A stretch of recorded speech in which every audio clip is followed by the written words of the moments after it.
Magpapalit tayo ng disc brake pad ng bike. Ayan, i-lift lang natin ito at luwagan lang. Ayan, pag naluwagan na, pwede natin yan set aside.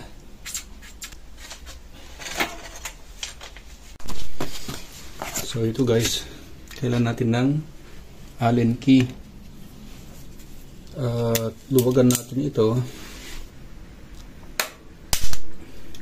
Ito, ipipress lang natin itong dalawang na ito.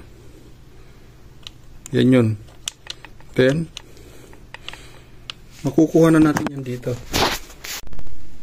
So, ito na sila guys. Yung isa kasi wala ng pad. Ito may pad pa yan. Itong isa, nawala na yung pad niya kaya hindi na kumakapit. So, ito yung replacement natin. Alright? So, doon may magnet siya. Yan, may magnet yan. So, since ito ay replacement, tignan natin kung pareha sila. Right? Yan. So, parehas naman. Yan. Ang gagawin lang natin, i-mount natin yan dyan na hindi na natin kailangang baklasin. At sungkitin lang natin. Yan. At na-magnet na yon. Yan. Na-magnetize na siya guys. And then, ganoon din uli gagawin natin sa isa. Pasok lang natin.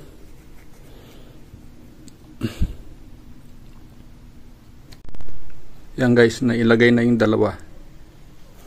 So, ilagay na natin yung tornilyo.